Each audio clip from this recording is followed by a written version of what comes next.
Okay, we're back and we're here for the last segment of the show. And we were talking a little bit about the consumption, the U.S. Consumption of goods and services everywhere, including food. And so we basically are the world's breadbasket. We do produce a lot of food. But one of the things that we do produce is a lot of crap food. And I've talked about this a lot on the show. One of the slides that it's not the first slide or second slide, but I think it's the one on called the basically protein leverage. And my producer will look for that and see if he can bring that one slide up.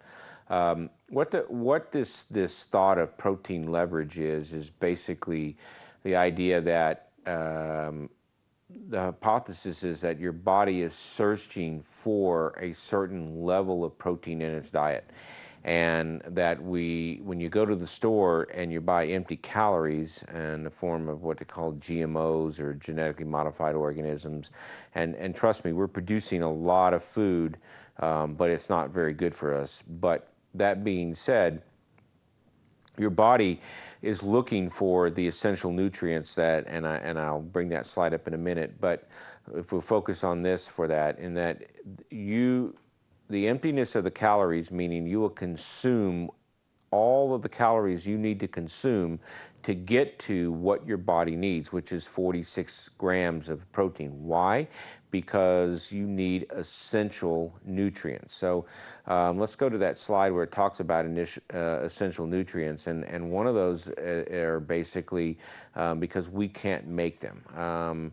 And like I said, there is no essential carbohydrate. And what I mean by essential carbohydrates, our body can make carbohydrates. We can make sugar out of protein. We break down muscle mass and we'll use fat. In fact, that's what diabetics do when they basically cannot get sugar into their brain. And your brain is the only organ that has to have sugar. It cannot digest protein. It cannot digest fat. It has to have sugar. And so in the process of breaking down our muscle mass to make sugar, which is a very inefficient process, we burn fat, and that fat becomes, the product of that is butyric acid, and we become ketotic. So if you ever an insulin dependent diabetic and you can't get insulin in your system, you will develop ketosis, and because you need insulin to transport it into your brain. You don't need insulin to transport it into muscle, but you do need to get it into all your other tissues. So if the sugar can't get through there, your body has to make it and try and do that, and you will develop ketosis. So developing these essential nutrients in protein, there are a list of essential amino acids that your body has to have that we can't synthesize. And there's also essential fatty acids, the omega-3s and the omega-6s. And there are not a lot of them, and we don't need a bunch, but we need 46 to 56 grams of protein a day, and we need about 20 grams of these essential fatty acids. And if you don't get these products in your system, you will suffer neurologic deficits, you will suffer skin and other diseases associated with deficiencies in these essential nutrients.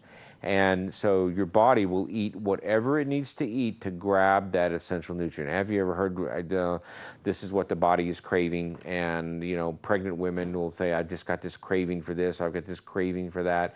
Well, you will crave it. In fact, if you took 300 grams of carbohydrates, okay, which is 3 times what we should be eating a day, and you packed inside of it the nutrients, or you spread it out in there, and roll it up in a ball, you will eat the entire 300 grams of carbohydrates to get to the nutrients that you need in there. So, if you put 43 grams of protein, you put 20 grams of omega 6s and things of that in there, then your body will eat that entire ball to get to that. So, and that's what you see a lot of people doing, is that they'll eat cereal in the morning, or they'll eat oatmeal because they've been led to believe that, oh, my cholesterol is going to be good with eating oatmeal. Well, that's a crap, lots of load of crap.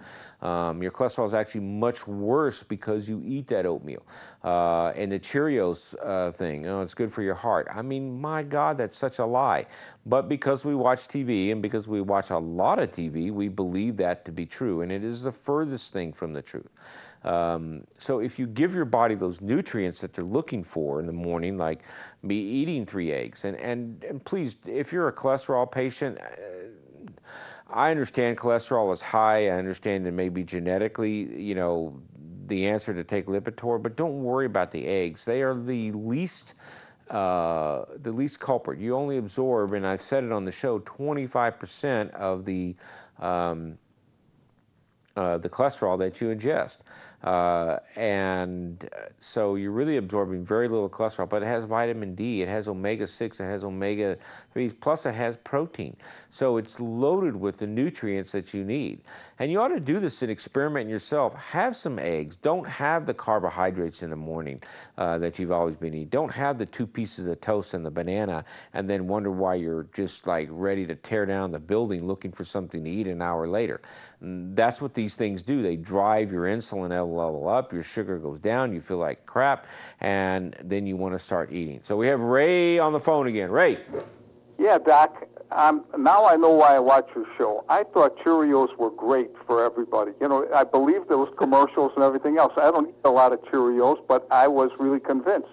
I listen to you. All of a sudden, I'm enlightened. I say, this man knows what he's talking about. In the same way with oatmeal. I mean, whole society is convinced that these things are good for us because of the advertising of these big corporations. And I just want to thank you for that, because every time I watch your show, I pick up something, and I appreciate it. You got a good show, Doc. Well, thank you, Ray. I appreciate that vote of confidence. But it is true. We have been fed a load of crap. I mean, we're all mushrooms. We're all kept in the dark and fed a lot of crap. And certainly it's true that. But, I mean, just do that for yourself. If you're out there watching, try and eat protein in the morning.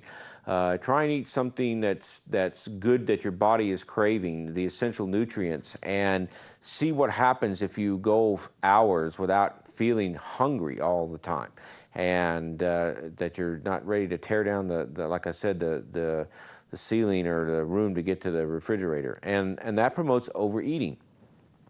And we're constantly overeating because we're constantly hungry, looking for what our body is craving. And and then for lunch, again, I mean, it's more protein based, it's more essential nutrients, and you'll find that you'll be eating less. There is a slide, it's basically called the nibbling diet, and on that diet, it shows again the idea of what happens. I think there's actually 2 slides. There's one slide that shows the eating patterns, and it shows this huge graph of what happens when you eat, where all these things go extremely high in our body, and then followed by then the other slide, and it's kind of hard to make out, but this is the insulin levels of basically the nibbling diet, and you can see that there's that big peak of what happens, and then the nibbling diet shows that nice level curve, and what happens to our serum sugar, our triglycerides, and our cholesterol. So the idea of eating 6 or 7 meals a day is actually much better for you than eating and eating only once a day. And that's the other actual thing that is really bad for you. There are a lot of people that get so wrapped up in their work, so wrapped up in their job and what they're doing, that they don't eat. And when they get home, they're just incredibly hungry because they haven't eaten all day. And then they eat this huge meal, and what do? They sit in front of the TV and watch the news and fall asleep. So that's the absolute worst thing you can do for yourself. And you wonder why. It's like, God, I only eat 1 meal a day. Why do I weigh 300 pounds? Well, because your body is in a starvation mode most of the day anyway. And then when you finally do eat, you're craving those nutrients. Remember what I said, you're craving that 40 grams of protein and your 20 grams of free fatty acids, and you're going to eat all night long until you get that. And that means you're going to consume thousands of calories, and then you're going to go to bed. and it's all going to be deposited because now you have this high insulin level and you're going to be making fat all day long. So this is just why we see so many children that are obese. And I'm telling you, if you got an obese child, you need to take away the Game Boy and you need to take away the Xbox and you need to get their butt outside and doing something, because that's why we have so many obese children, because they're just sitting in front of the TV and they're not doing anything. And I mean, you rarely saw obese children when I was growing up. I mean, people got outside and they went and played, and TV wasn't that great. I mean, there's only so much Leave It to Beaver you could watch when I was growing up. But now there's all kinds of stuff. I mean, and they're doing this. I mean, go to a restaurant. I mean, it's the most amazing thing. I had this thought the other night. You know, we are the most connected society because of the internet, but we're actually the most disconnected society. Nobody talks to each other. Nobody interacts with everybody. I mean, walk outside in a parking lot and everybody's looking at their phone. They're not even looking where they're going.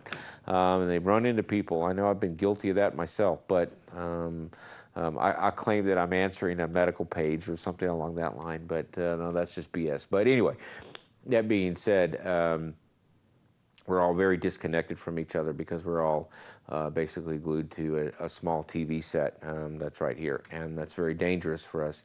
And we do need to be outside walking. In fact, I finally got below my one of my target weights, and that I've been slowly starting to lose weight, and that happened to me before I realized this last winter.